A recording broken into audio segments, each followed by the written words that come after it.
하나님 말씀 사무엘하 오늘은 18장입니다.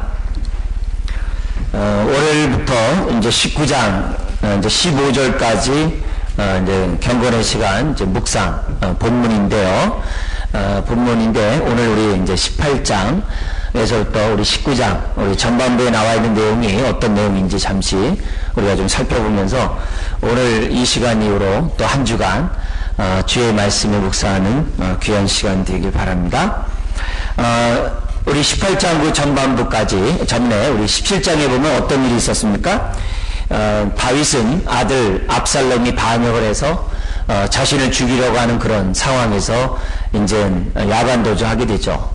그런 이 도주에 가는 그런 가운데 이 다윗은 모든 것을 하나님께 맡기면서 기도합니다. 하나님, 이런 위기를 어떻게 극복할 수 있을까요? 아들이 아비를 죽이려고 하고 있고 또 자기의 측근들이 자기를 정말 떠나서 아들과 협조하는 가운데 반란을 일으키는 이런 상황에서 내가 어떻게 하면 좋겠습니까? 하면서 이제 기도하면서 이제 요단강을 건너게 되죠. 이제 그런 가운데 하나님의 응답이 또 하나님의 지혜가 다윗에게 왔습니다. 이제 그런 가운데 하나가 이 압살롬의 곁에 섰던 이 아히도벨, 밧세바의 할아버지죠.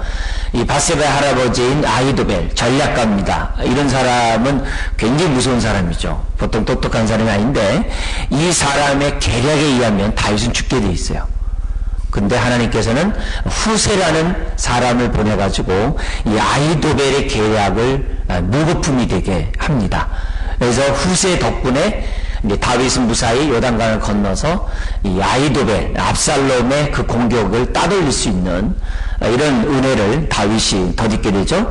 뿐만 아니라 이제 힘들고 지친 피난길에서 하나님께서는 이스라엘 백성이 아니라 피난 간 그 암몬 사람 가운데 선한 사람들을 준비해서 각양의 음식과 각양의 어떤 짐승들을 갖다가 가져오게 함으로써 다윗을 비롯한 다윗의 군사들이 이렇게 허기지지 않도록 하나님이 미리 암몬 사람을 이제 준비하셨던 것을 이제 보게 됩니다. 자, 그러면서 우리들이 이런 거 보면은 항상 다윗이 쫓기는 그런 상황 가운데서도 다윗을 이렇게 부정적으로 비판하는 사람만 있는 게 아니라 후세뿐만 아니라 암몬 사람, 이런 선한 사람들이 우리 주변에 있다는 사실을 알고 너무 나를 비판하고 나에 대해서 이렇게 좋지 않게 생각하는 사람들만 너무 이렇게 집중해서 우리가 이 현실을 보지 않았으면 좋겠어요. 우리가 너무 부정적이고 너무 비판적인 사람 말에 너무 귀 기울인 나머지 우리 그 좋은 거, 선한 것까지 다 포기하는 애들이 너무 많거든요. 이제 그런 게 아니라 이제 그럴 때마다 이런 사람이 있고 또 하나님이 늘 함께 하시기 때문에 이런 손길들을 볼 때 우리들이 인내할 수 있고 이겨 나갈 수 있는 것을 이제 보게 됩니다. 뿐만 아니라 압살롬은 왕자로 태어났습니다만 그의 삶은 암울했죠. 그 안에 있는 분노를 다스리지 못해가지고 결국 아비까지 배반하게 되고 물리치게 되고 심지어는 자기 이렇게 혈육까지도 이복 우리 형제지만은 어쨌든 간에 이렇게 죽이고 살인하는 이런 끔찍한 일을 이제 범했던 사람이 이제 압살롬이에요. 그러니까 이 압살롬의 이런 행동의 근본 내용은 뭐냐면 그 안에 있는 서운함, 그 안에 있는 분노, 그 안에 있는 그런 상처를 해결하지 못하니까 결국 부정적으로 나타날 수밖에 없다는 거죠. 그렇기 때문에 이런 압살롬의 사건을 보면서 항상 우리가 생각해야 될 것은 우리가 아픔을 받고 또 상처를 받고 여러 가지 위기를 만나고 정말 고통을 당할 때마다 누구 탓하는 것들은 굉장히 조심해야 됩니다. 그리고 너무 내가 상처받은 것에 대해서 너무 이렇게 붙잡는 것도 조심해야 돼요. 그러다 보면은 상처받은 부분 너무 강조하다 보면 은혜의 통로가 막혀요. 우리의 마음이 평안하지 못해요. 평안하지 않으면 내 손해입니다. 내 손해예요. 내 손해예요. 은혜를 받을 수 있는 마음밭도 안 되고 하나님의 뜻을 깨달을 수 있는 분별력도 상실하게 돼요. 그러니까 분노는 우리가 빨리 그걸 정당하게 앞서서 빨리 그런 것을 하나님 앞에 이렇게 정말 맡기는 훈련들을 해야 됩니다. 여러분, 우리가 품지 않으면 하나님의 역사를 기대하기 어려워요. 그래서 우리의 마음이 어찌하든지 간에 이 분노를 다스리고 상처를 다스리고, 그래서 내가 상처받는 것에 대해서 내가 속상해하고 너무 완고하고 자유주장하는 태도들은 오히려 나에게 역효과를 나타낸다는 사실을 압살롬의 일생을 통해서 우리들이 배우셔야 됩니다. 그래서 힘들고 어려울 때 나에게 고통을 주는 그 사람에 대해서 미워하기보다는 맡기셔야 돼요. 성령의 열매는 뭐라 그래요? 미워하지 말고 첫째는 오래 참으라. 둘째는 뭐라 그러죠?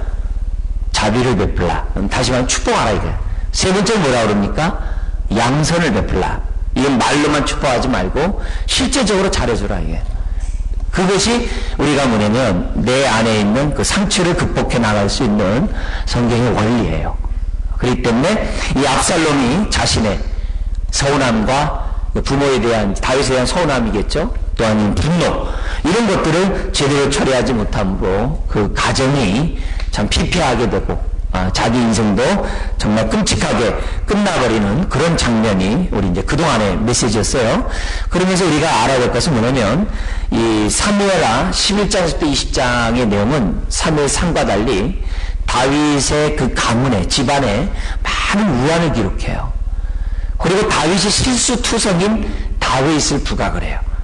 그런데 놀라운 사실은 연약하고 부족하고 모자르고 정말 여러 가지 보더라도 흠이 많은 다윗이지만 하나님이 어떻게 했다는 거예요?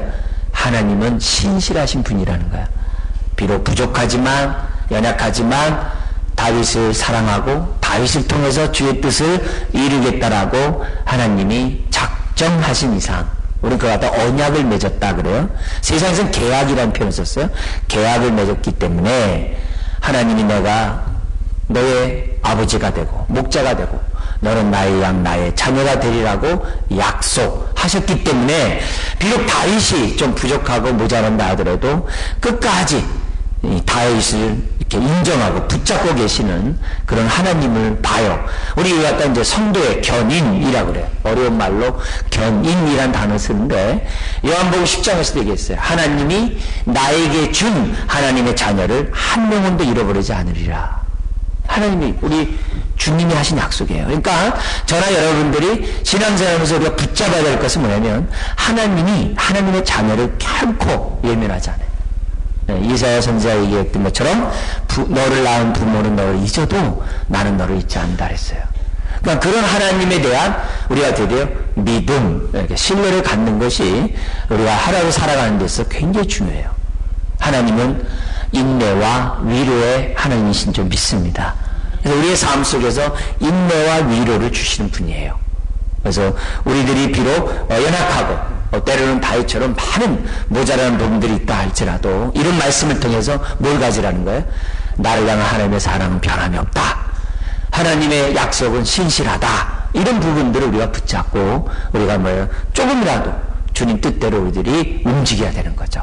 그러기 때문에 내 마음대로 살아도 나는 지옥 가기 글렀고 하나님의 자녀들에서 취소된 거 글렀는데 마음대로 살면 어때? 그렇게 살 수 있죠. 근데 그렇게 되면 어떻게 돼요?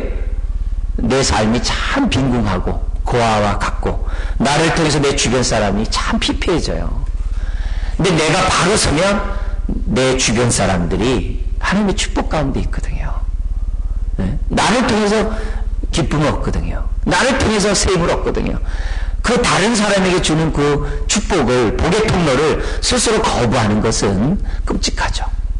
끔찍하죠. 그래서 오늘 우리가 이런 말씀을 통해서 하나하나 우리들이 배우는 것이 중요합니다.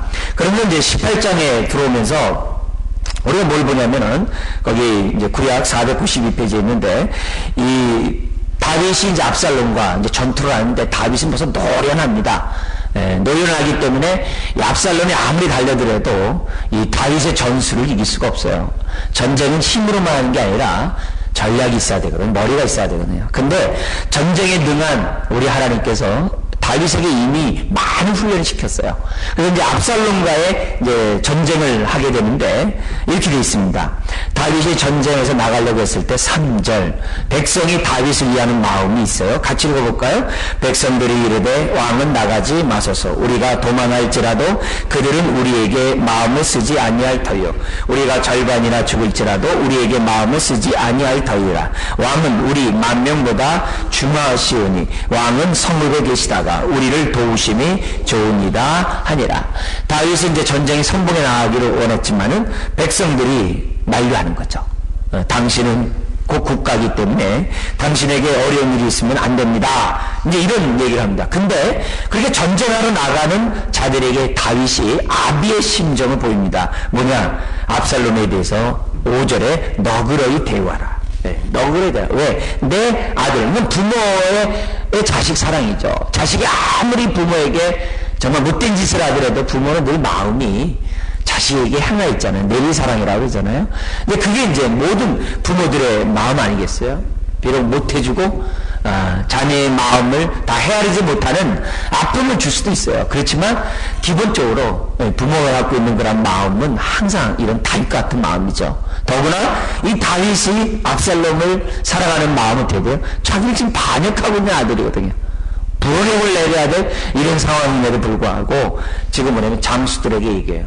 압살롬을 만나거든 너그러이 좀 목숨을 이제 살려주라고 그렇게 얘기를 해요. 왜냐면 전쟁이 딱 붙으면 하나님이 어떻게 돼요? 자기와 함께 한다는 다윗과 함께 한다면서 너무 확신하고 있었거든요.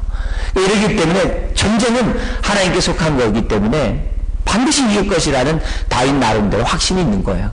이런 상황에서 그 선봉에 있는 압살롬은 당연히 패배를 당할 수밖에 없고 어려움을 겪겠죠. 근데 그런 자들에 대해서 얘기를 해요. 제발 압살롬을 너그럽게 해달라. 그런데 6절에서 8절까지 보면 전쟁에서 이 압살롬의 군대가 패배하게 되는 거죠. 네. 그래서 대패를 갖다가 6절에서 또 8절에 하는데 한번 읽어볼까요? 이에 백성이 이스라엘을 치러 들러 나가서 에브라임 숲풀에서 싸우더니 거기서 이스라엘 백성이 다윗의 부하들에게 패하매 그날 그곳에서 전사자가 많아 2만 명에 이르렀고 그 땅에서 사면으로 퍼져 싸웠으므로 그날의 숲풀에서 죽은 자가 칼에 죽은 자보다 많았더라. 왜냐면 다윗의 군대는 열세였어요. 그래서 탁 트인 초원에서 싸우는 것보다도 숲을 잘 안 보이는 어디이고 숫자가 어느 정도인지 모르는 숲을에서 다윗이 뭐냐면 전쟁한 거죠. 그것도 세 대로 나눠가지고서 양쪽에서 공격을 하니 전쟁에 이렇게 익숙하지 않은 압살롬의 군대가 그거는 이겨낼 재간이 없는 거죠. 아무리 숫자가 작아도 전략 앞에서는 어떻게 할 수가 없어요. 예, 우리 나이 드신 분들 혹시 적벽대전이라는 영화 보셨는지 모르겠어요. 예? 싸운 데는 관심이 없죠? 예. 어쨌든 몇몇 사람들의 어떤 그런 이 전쟁들이 숫자 있는 것이 아닙니다. 막상 전쟁을 하다 보면 어떤 전략을 갖느냐가 이제 굉장히 중요해요. 자, 그러면서 9절에서부터 18절에 보면 압살롬의 최후가 이제 등장하게 되는데 9절에서 15절까지는 어떻게 죽는지를 이제 보여줍니다. 그 내용은 이겁니다. 이 압살롬이 굉장히 잘생겼나 봐요. 그리고 이 빠마머리였나 봐요. 그러니까 굉장히 이 머리가 이게 보통 이 사자 이 머리같이 아주 굉장히 멋있었나 봐요. 근데 그 당시에 머리를 관리하려고 하면은 보통 신경 쓴 사람이 아니죠. 그리고 그 자기의 어떤 그런 권위 이런 것들을 머리를 통해서 나타냈던 것 같아요. 근데 바로 그 자기가 자랑하던 그 머리 때문에 이 도망가던 이 압살롬이 상수나무에 딱 머리가 걸리게 된 거예요. 그리고 노새를 밑으로 빠져나가고 그러니까 공주에 떠 있게 됩니다. 근데 요압 장군이 다윗의 말에 불순종해서 압살롬을 단창을 찔러 죽이는 거예요. 그러니까 이제 끔찍한 일이 지금 뭐냐면 요압 장군에 의해서 나온 거예요. 이 요압은 뭐예요? 다윗의 최측근 장군이에요. 누구보다 다윗의 마음을 잘 알았던 사람이에요. 그랬던 그 최측근이 더구나 다 친지관계거든요. 그랬는데 압살롬에 대해서 아주 그냥 몰인정하게 이렇게 죽임을 갖다가 이제 죽이는 그런 끔찍한 일이 나오게 됩니다. 그게 이제 15절까지 나오고요. 그러면서 뒤로 나오는 것이 뭐냐면 이 압살롬의 이 죽음을 놓고서 이 다윗이 아주 슬피 울어요. 그 장면이 뒤에 이제 18장 33절까지 나오답니다. 근데 그 죽는데 그때 죽는 거에 대해 슬퍼하는데 뭐라고 하냐면 다윗이 이렇게 내가 대신 죽었더라면 이 부모의 마음이죠. 부모죠. 내가 너 대신 죽었더라면 좋았을 텐데 내가 더 이렇게 오래 살고 젊은 네가 죽었구나 하면서 다윗이 이제 막 우는 거예요. 막 우는 거에 대해서 이제 이스라엘 군대를 이긴 이 다윗의 군대가 황당한 겁니다. 왜? 막 이겼다 막 승리해야 되는데 왕은 뭐예요? 울고 있으니까. 그러니까 이긴 것이 어떻게 오히려 부끄러운 거예요. 그래서 너무 막 기뻐서 막 해야 될 그때 뭐 다들 침울해지는 거예요. 그러니까 요압 장군이 여기서 막 화를 내는 겁니다. 왕이요, 지금 뭐 하는 행동입니까? 당신 이렇게 됩니까? 차라리 우리가 죽었으면 더 죽겠다는 거 아닙니까? 하면서 이제 다윗에게 이제 막 직언을 하는 거예요. 그러면 다윗이 막 슬픈 가운데 이 요압 장군의 말을 들으니까 안 들을 수도 없고, 듣자니 속은 막 울음이 막 넘치고, 또 안 듣자니 또 이거 잘못하면 또 이게 요압 장군이 또 무슨 짓 할지 모르고, 이런 속에서 다윗이 마지못해 요압 장군의 말을 듣고, 그리고 뭐냐면은 압살롬에 대한 이 슬픔은 이제 멈추게 됩니다. 근데 이런 와중에서 지금 뭐냐면 이 다윗의 마음을 이건 두 가지 측면에서 봐야 돼요. 다윗도 너무 지금 개인적인 감정에 휩싸여서 아마 이 다윗이 되게 이 감성 인물이었던 것 같아요. 그래서 시편들도 많이 졌던 것 같아요. 그러다 보니까 감성적인 사람이다 보니까 이 감정이 한번 딱 몰입이 되니까 주변이 안 보이는 거죠. 그래서 이런 의미에서 볼 때 이 다윗의 입장에서 보면, 다윗의 어떤 그 입장에서 보면은 너무 이렇게 감정적으로 슬픔에 빠진 것들도 어떻게 돼요? 지칠 이익과 덕이 되는지 안 되는지 살펴보는 것이 굉장히 중요하다는 것을 우리들에게 보여줘요. 항상 우리 하나님의 선하시고 기뻐하시고 온전한 뜻이 무엇인지 분별하라, 너희의 삶의 예배를 드리라 하면서 우리 주님이 우리에게 요구한 명령이 뭐예요? 로마서 12장 이후에 명령한 얘기가 뭐예요? 이제부터 너는 너 자신을 위해 살지 말고 하나님을 위하여 지체의 기쁨이 되는 삶을 살라. 그게 영적 예배라 했어요. 내가 어떠한 일을 하더라도 그것이 지체의 기쁨이 되는지 안 되는지 생각하는 거예요. 왜? 예수님이 자신을 기쁘게 하기보다는 우리를 기쁘게 하셨다고 했거든요. 그러니까 예수 믿는다는 게 뭐냐? 이제부터는 내가 나를 기쁘게 하는 게 아니라 지체를 기쁘게 하는 것이다. 이게 예수 믿는다는 거거든요. 그게 우리가 신앙생활의 기본 출발이거든요. 그러니까 우리가 어떠한 일들을 결정할 때마다 그것이 지체의 기쁨이 되는지, 유익과 덕이 되는지 안 되는지를 생각하는 것이 삶의 예배라는 이 말씀을 망각하면 안 돼요. 이 부분이 안 되기 때문에 신앙생활하면서 다툼이 끊이지 않는 거고, 집안에서도 싸움이 끊이지 않는 거예요. 내 옳은 주장만 하는 이런 태도들은 우리들이 상당히 조심해야 돼요. 내가 하는 이런 행동이 얼마나 지체에 덕이 되는지, 이익이 되는지, 기쁨이 되는지 생각해야 돼요. 근데 다윗도 문제지만 요압 장군도 문제예요. 슬퍼하는 그 다윗의 대신해서 어떻게 해야 돼요? 뒤로 좀, 다윗을 좀 뒤로 물러나게 하고, 다윗을 좀 개인적으로 좀 위로하고 힘내세요. 지금 백성들의 지금 막 어렵게 싸워서 승리했는데 사기가 떨어졌으니까 좀 힘들더라도 좀 참으시고, 지금은 백성들 군대 앞에서 좀 왕의 위엄을 나타내시고 격려해 주십시오. 이렇게 좀 부드럽게 얘기하면 좋잖아요. 근데 그게 아니라 요압 장군 지금 당신 뭐 하는 거야 지금? 차라리 내가 죽는 게 더 낫다는 말이요? 이런 식으로 해버리니 다윗 입장에서 보면 참 기가 막힌 거죠. 예. 껄껄 울다가 숨이 멎는 순간이죠. 예. 그렇게 하는, 물론 분통 터지겠죠. 요압이 터지겠지만 너무나도 어떻게 돼요? 다윗의 마음을 헤아리지 않는, 다윗도 그렇고 요압 장군도 그러는 이런 모습은 나중에 어떻게 되는지 아세요? 이런 행동들이 19장 이하로 가면서 다윗이 이 요압 장군을 죽입니다. 예. 그런 일까지 발전하게 돼요. 그러니까 이게 결국 이런 것들이 다 뭐예요?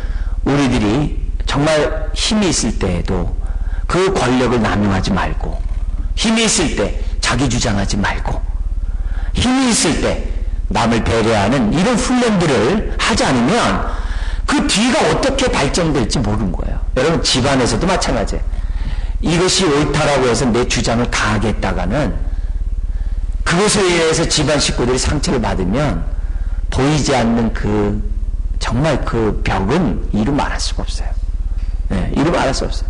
매 순간 옳다고 해서 옳은 게 아니라 때를 기다릴 때가 있고 인내할 때가 있고 참을 때가 있는 거예요. 그런 부분들을 우리들이 주님 안에서 생각해야지. 그렇지 않으면 옳다는 것만 너무 강조한 나머지 사람과 사이들이 다 깨질 수 있어요. 네. 우리 한국교회 장로교회가 많죠? 네. 왜 그래요?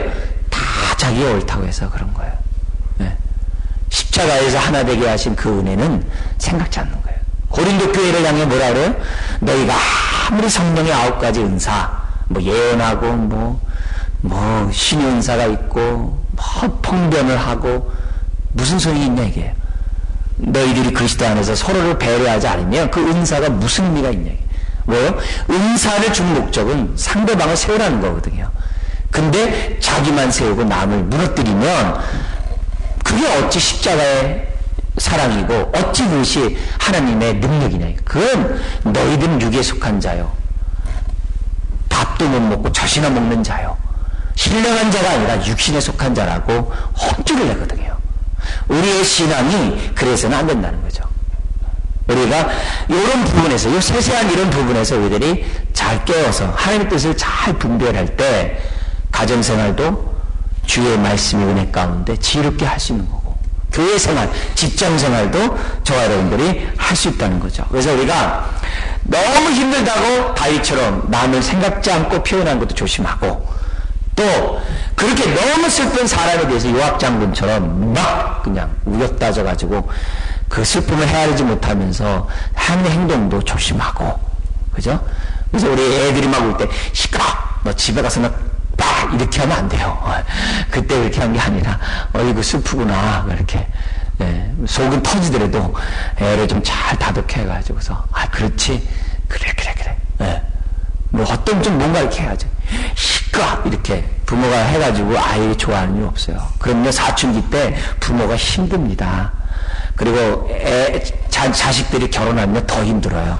그렇게 하지 말고 어렸을 때부터 부모가 아이들에게 잘 이렇게 자녀들을 갖다 이렇게 인격적으로 대하는 것이 굉장히 중요해요. 성경 뭐라 그래요? 부모가 한 가지만 하면 돼요. 자녀를 노엽게 하지 않으면 돼요. 네. 부모의 권위를 너무 앞세워서 자녀를 노엽게 하는 일을 하면 평생 힘듭니다. 네. 오늘 어린이 주일이에요. 노엽게 하신 것을 우리 또 회개하고, 노엽게 하신 것을 또 내려놓고, 하나님 내 주장, 부모의 권리를 남용하지 않도록 도와주세요. 그래서 말 안 되는 그러면 어떡해요?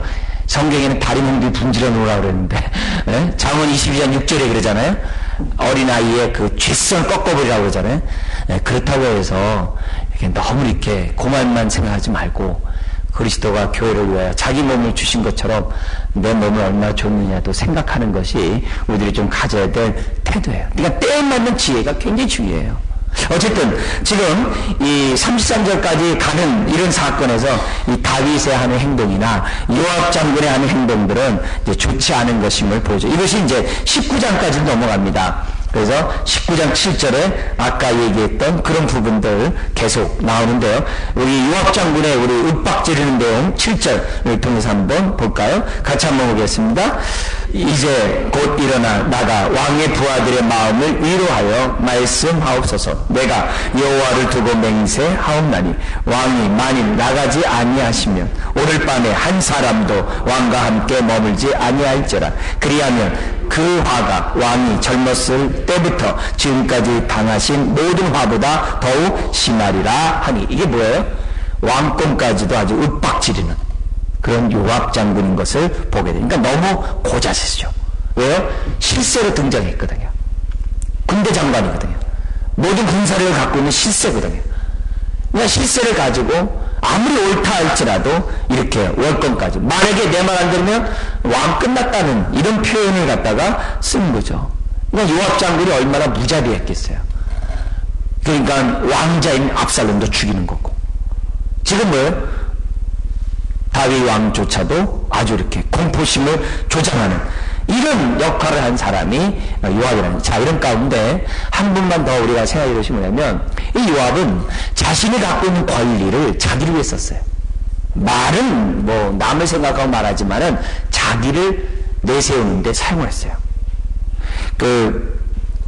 현대에서 이제 직장 생활을 하거나 사회생활을 하거나 어떤 공동체 생활을 할 때 아주 고치덩어리인 리더들이 있대요.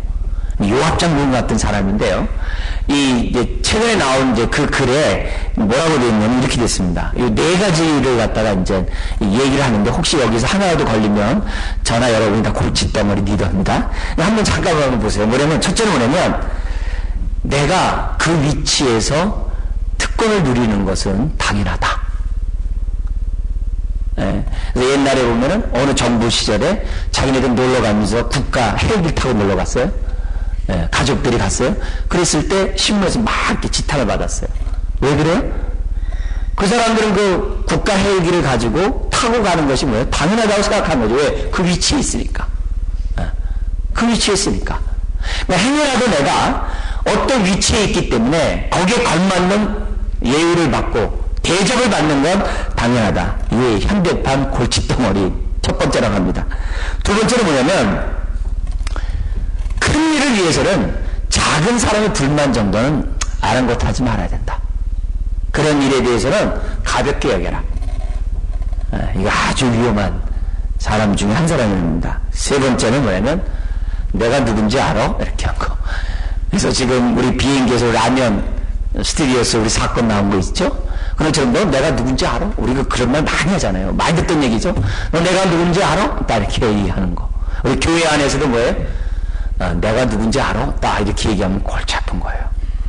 골치 아파요. 내가 이래봐도 우리 교회 담임 목사야. 이러면 골치 아픈 거예요. 이제 그러면은 골치 아픈 리더가 되는 거예요. 내가 이래봐도 우리 부서의 누구야. 이런 골치 아픈 거죠. 자기 권리를 가지고 주님은 자기를 위해 쓰는 것이 아니라 다른 사람이 자유케 하는 데 쓰라고 하셨잖아요. 근데 내가 그렇게 하면 문제가 되는 거죠. 정말 문제가 되는 거죠. 바울이 어떤 얘기했어요? 나는 예수 그리스도의 주되심만 전하는 게 아니라 나의 못도 전했다고 그래? 예, 말하기가 이렇게 부끄럽습니까? 뭐도 전했다고요? 크게 얘기 좀 해보세요. 뭐도 전했다고요? 종됨 또한 전했다 그랬어요. 네, 많은 사람들 뭐예요? 예수의 주되심 다 잘 전해요. 예수 믿는다고 잘해요. 예수님께 영광 돌린다고 하나님께 영광 돌리고 말은 다 잘해요. 근데 자기의 종됨은 전하지 않아요. 왜요? 나는 예수님의 주되심을 전하면서 거기에 걸맞는 대접을 받아야 한다는 거예요. 성경은 그렇게 얘기하지 않아요. 그러니까 우리가 예수님의 주되심을 전할 뿐만 아니라 나의 종됨 또한 바울처럼 전하는 것이 저나 여러분들이 가져야 될 태도예요. 그래야 자기 주장하지 않게 되고 골칫덩어리 리더가 안 되는 거예요. 요압 장군 같은 사람이 왜 생기느냐? 분수를 모르는 거예요. 분수를 모르는 거예요. 의미를 모르는 거예요. 자기 위치를 모르는 거예요. 그러니까 에베소 같은 데서는 직장에서도 뭐예요? 아랫사람을 대할 때 편애하면 안 된다 그랬어요. 왜 편애를 합니까? 자기 위에 하나님이 계시는 걸 모르는 거예요. 훗날 주님 앞에 다 우리가 다 짓고 한다 했어요. 오늘 우리가 어떻게 신앙생활 하는지 보여야 돼요. 그래서 걸핏하면 내가 누군지 알아? 그래서 자기 주장을 하는 거. 너무 우리에게 익숙해요. 이런 모습으로는 우리가 지체의 일과 덕을 세울 수가 없어요. 그래서 하나 더 얘기하는데 도덕적인 혐오감을 다른 사람이 주는 행동을 하는 것. 아주 골칫덩이 리더의 대표적인 모습이에요. 그래서 이 도덕적인 이런 측면 또한 우리가 굉장히 우리가 금요일 새벽마다 기도 제목이 뭐냐면 정치 경제 회복도 중요하지만 도덕성 회복해 달라고 이 민족을 위해 기도를 해요. 근데 이 도덕성 회복이 뒤따르지 않으면 소망이 없거든요. 잘 살면 뭐예요? 네? 도덕적인 그런 수준이 낮으면 무슨 의미가 있어요? 아무 의미가 없거든요. 그런 의미에서 우리가 골칫덩은 리더가 되지 않고 정말 나를 통해서 하나님의 뜻들이 잘 드러내려면 어떻게 해야 되는가? 요압 장군처럼 자기 권력을 가지고 왕을 윽박지르고 권력을 가지고 남용해가지고 압살롬을 죽이고 그 권력을 가지고 이 압살롬만 죽인 게 아니죠. 북이스라엘의 사울 군대 장관이 화치를 청하에 왔을 때 가서 죽인 자였잖아요. 요압이 이 사람 아주 무서운 사람이에요. 굉장히 무서운 사람이에요. 아주 권력을 가지고 군사력을 가지고 아주 그냥 마음껏 정말 즐기는 사람이 요압이라는 것을 우리가 보여줘. 그렇기 때문에 이런 요압의 이런 자세를 보면서 하나님, 내가 완전 찼다고 해가지고 그 권리 주장하지 말고 뭘 하나 하더라도 하나님, 이걸 통해서 어떻게 하나님의 사랑을 드러낼 수 있는지 생각해 볼 수 있도록 도와주십시오. 여러분, 그렇지 않으면 한순간에 망해요. 예. 한순간에 어떤 위치에 있을 때 남용하게 되고 자기를 위해 쓰게 되고 결국 하나님의 축복에서 떠날 수밖에 없는 것이 우리들의 모습이죠. 자, 이런 모습에서 이 다윗의 이런 윽박지른 모습에서 이 다윗이 어떻게 한다 그랬어요? 이제 8절부터 10절에 나오는 얘기는 뭐냐면 어쩔 수 없이 이제 순응을 해요. 근데 이 요압의 이런 모습을 하나님이 어떻게 나중에는 심판하시냐면은 나중에 이제 다윗이 솔로몬을 왕으로 등극할 때 이 요압이 다른 형제인 아도니아를 주대를 해요. 이거 아주 참 마지막 순간에 갈라지는 거죠. 그래서 요압 장군이 솔로몬보다도 아도니아에게 딱 섰을 때, 요압 장군은 이제는 자기가 어떻게 보면은 막강한 권력을 갖고 있는 자였어. 왜? 자기가 왕을 세웠으니까. 큰 힘을 발휘할 거다라고 아마 착각했겠죠. 근데 하나님이 그런 식으로 요압을 갖다가 이제 정리하세요. 하나님은 솔로몬에게 기름을 부으셨지 아도니아에게 붓지 않거든요. 그러니까 이런 것들을 이렇게 보면서 우리들이 겸손하지 않으면 어느 순간에 나락으로 떨어지는지 아무도 없어요. 자, 그러면서 이제 나머지 이제 이 상대방 압살롬에게 서가지고 다윗과 대항했던 많은 지파들, 그런 지파들, 심지어는 유다 지파도 동조했거든요. 그 유다 지파들 이런 문제들을 어떻게 해결하는지 우리 또 다음 주에 우리가 또 말씀을 보고 또 우리 또 묵상하면서 또 우리들이 또 한 주간 또 말씀의 은혜 속에서 또 우리들의 삶이 말씀의 통제를 받기를 주의 이름 부탁드립니다. 기도하겠습니다. 하나님 아버지, 우리가 참으로 어떠한 권력을 가질 때마다, 어떤 리더의 위치에 있을 때마다 이것이 하나님의 선하시고 기뻐하시고 온전한 뜻인지를 생각하게 하시고, 나를 기쁘게 하는 게 아니라 지체를 기쁘게 하고 주변 사람에게 유익과 덕이 되는지 생각하는 하나님의 자녀들 되기를 원합니다. 무엇보다도 부모로서 아버지 하나님, 우리가 갖고 있는 이 권리를 자녀들에게 올바로 사용하게 하셔서 우리 자녀들이 노여움을 타지 않도록 부모의 마음을 주장하여 주옵소서. 주의 교양과 훈계로 양육하고 가르치라고 했는데 아버지 하나님, 우리에게 맡긴 우리 자녀들을 하나님의 뜻 가운데 잘 양육할 수 있도록 지혜를 더입혀 주옵소서. 아버지 하나님, 한 분 한 분의 삶들을 축복하시고 지혜를 허락하여 주셔서 가정을 섬겨나갈 때 아버지 하나님, 우리들을 통하여 우리 자녀들이 잘 세워져 갈 수 있도록 우리의 권리들을 사용할 지혜를 허락하여 주옵소서. 지금 또한 밑에서 예배드리는 우리 청년들 한 사람 한 사람 주님 주장하여 주시옵시고, 청년들 또한 부모의 가르침에 잘 들을 뿐만이 아니라 하나님의 돌보심의 은혜를 덧입을 수 있는 우리 젊은 청년들 다 되게 주옵소서. 오늘 또한 야외 예배를 나간 우리 어린아이들 한 10명들 주일학교 아이들을 주님 붙잡아 주시옵시고, 아버지 하나님, 가정이나 교회를 통하여 우리 아이들이 잘 자라갈 수 있도록 은혜 위에 은혜를 허락하여 주옵소서. 아버지 하나님, 오늘 이 자리에 참여한 주의 자녀들에게 아버지 하나님 더욱더 살아계신 하나님을 만나게 하시고, 아버지 하나님의 뜻 가운데 아버지 하나님 우리가 살아갈 수 있도록 은혜를 베풀어 주옵소서. 오늘 우리의 한 주간의 사무엘 18장의 말씀을 묵상해 나갈 때 하나님 세밀하게 역사하시고 우리의 눈을 열어 기이한 하나님의 뜻들을 발견할 수 있도록 더욱더 역사하여 주옵소서. 감사하며 예수님의 이름으로 기도드리옵나이다. 아멘. 네, 우리 오늘 들었던 말씀